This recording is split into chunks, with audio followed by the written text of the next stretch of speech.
So let's start her up and see what she sounds like.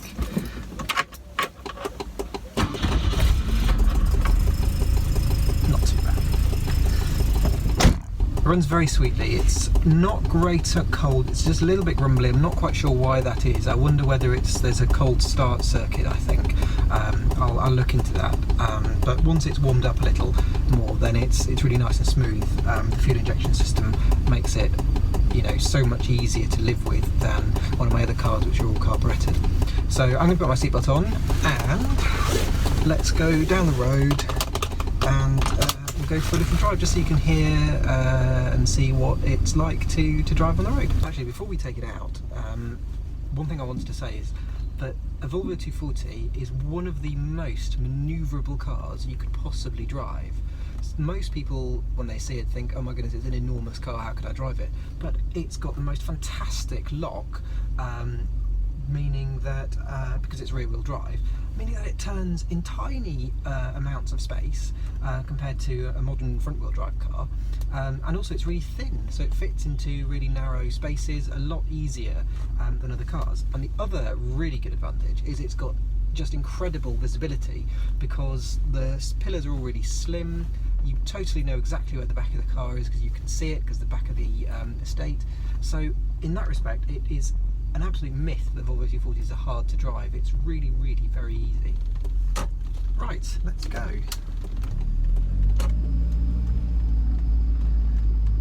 The automatic transmission makes this a ridiculously easy car to drive. It just loves to cruise, it's very happy. Anywhere really, the city, the country less so actually, because it hasn't got that grunt in third gear. It does tend to struggle on some country roads, especially if you're having to slow down for a corner and that kind of thing. Sometimes it doesn't change down to second and then you're in third and it's just a little bit too high. But generally speaking, it's such a breeze to drive this car. The steering is extremely light, too light frankly. I'd like it to have a little bit more feeling, but I think it's quite common. That's how Volvo 240s generally feel. So there's nothing particularly wrong with this car, I don't think. It has had a replacement steering rack.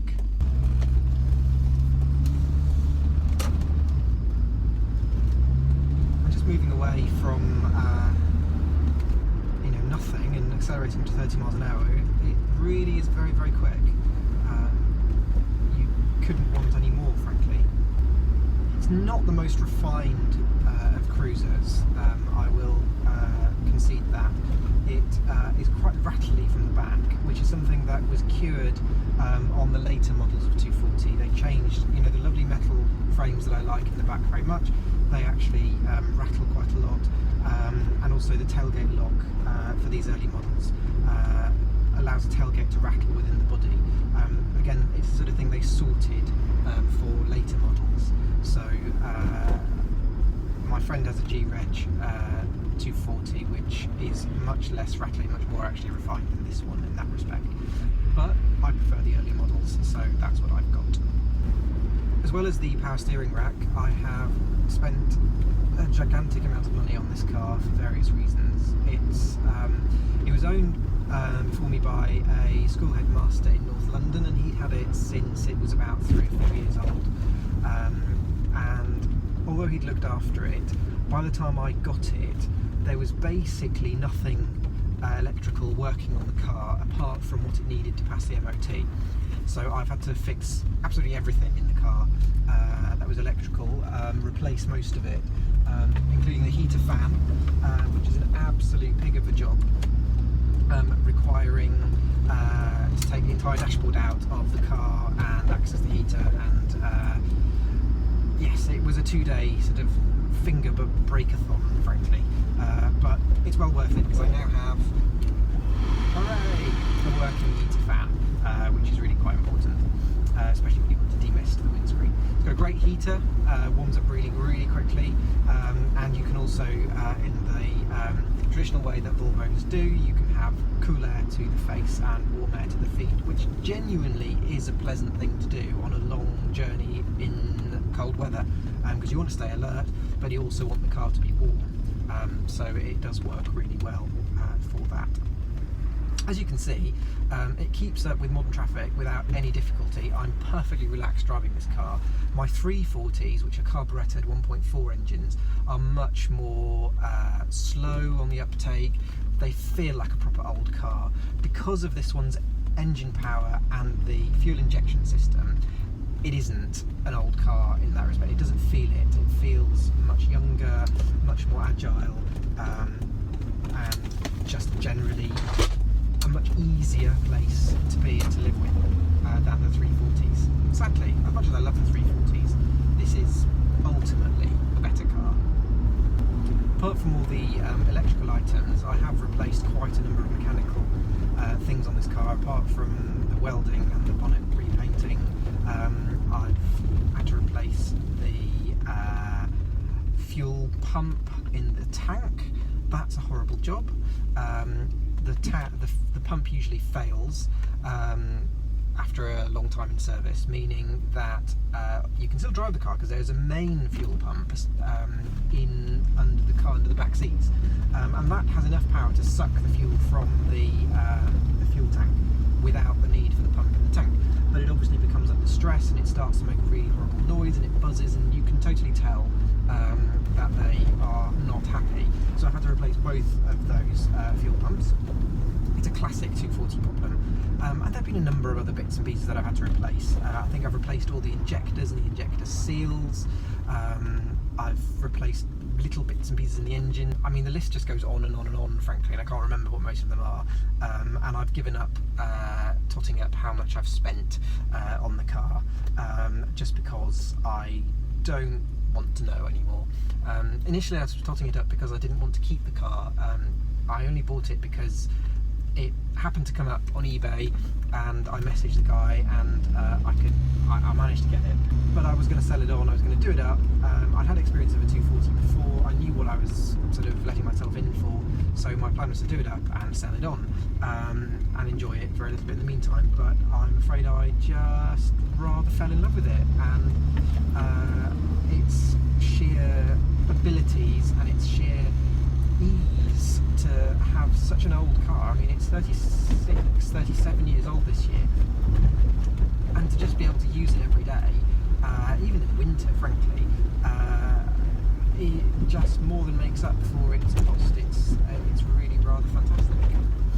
The only downside in terms of cost is the fuel economy, as I said before, but you know, you don't buy a Volvo 240 because you want to be economical, you buy it because you want that iconic car, and it really is becoming an iconic car. They're a very hipster car now, and I kind of object to that slightly because I'd loved them first, but hey ho, such is life. One of the things that really annoys me, and again which Volvo corrected later, is the positioning of the radio. As I showed you earlier, it's right down here in front of the gear stick, and when you're driving along at night, I can't reach the volume controls. My hand naturally, in a normal seating position, is about 10 centimetres away from the volume knob, or for any of the other controls, frankly, for the radio. Later cars, I think from about 1987 onwards, the radio moved to this cubby hole here, which is a much more sensible place to have a radio. It's right in your line of sight, and you can easily adjust it, much more so than down there, and down there became a cubby hole instead. I think my clock has stopped working, which is rather sad, but I think I've got at least 2 replacements in the attic, so I will dig those out and replace that at some point. 240s are really easy to work on. It's all fairly basic and straightforward in terms of the mechanicals and the electronics, frankly. The difficulty comes sometimes with access. Sometimes the engineers haven't quite completely thought how you might get a bolt out without sort of scraping your knuckles. Let's just accelerate quite rapidly to 30. You can see it's really actually very quick. That was 30 in, you know, a few seconds, a handful of seconds. Lots of the electrical things on the car fail. Oh, one of the biggest things that fails on a 240 is the tailgate wiring. So they route the tailgate wiring through the hinges, and as you open and close the tailgate, as normal, you stretch and compress and stretch and compress the wires, and eventually they one by one sort of say, "I've given up now," and they break, meaning that you lose the lighting in the tailgate, and some of that isn't so bad because you lose the heated rear window and the rear wiper, but worse is obviously the rear brake light, the centre brake light, and the number plate lights, which are obviously MOT fails. So quite often people route those wires separately, but on this car, that, as I say, everything apart from those MOT items were in fact broken. So I have replaced the wiring with a new wiring loom on both sides of the tailgate, but I decided to follow the original design that Volvo did by routing them through the tailgate.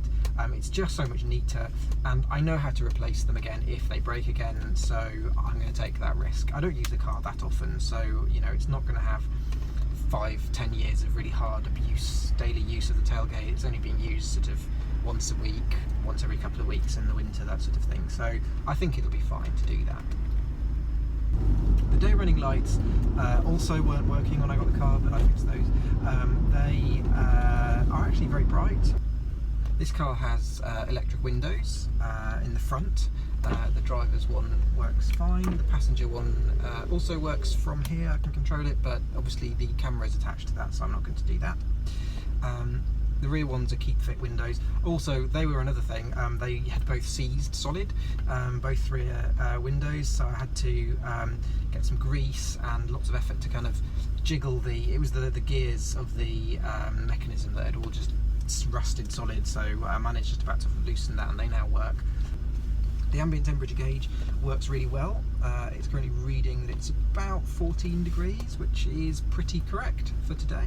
Doesn't look it's not sunny, but it is actually relatively warm. The fuel gauge works.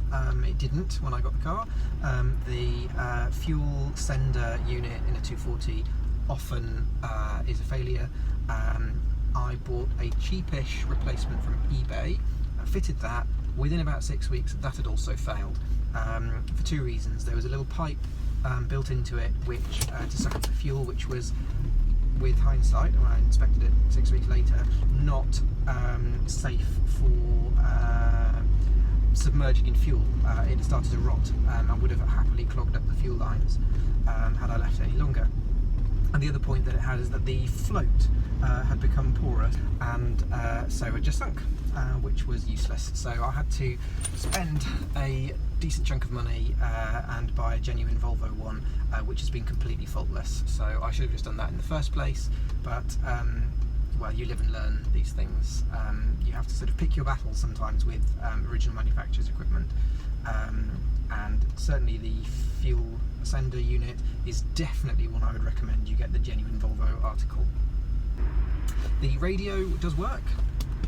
But it's not Euro Millions, Pete.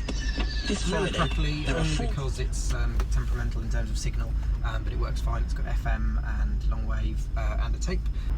The radio didn't come with the car.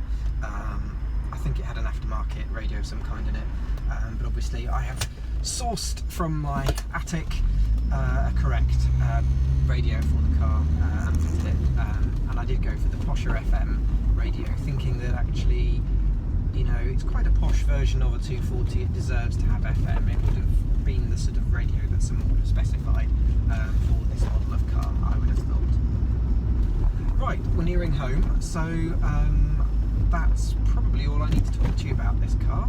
I absolutely love it. It's certainly a keeper in my fleet. I've had it since 2015, I think, so 4 years now. It's definitely not going anywhere. That's my 1982 Volvo 245 estate. I hope you enjoyed this video, and I'm going to hopefully do a few more of some of my other cars. So yeah, see you again.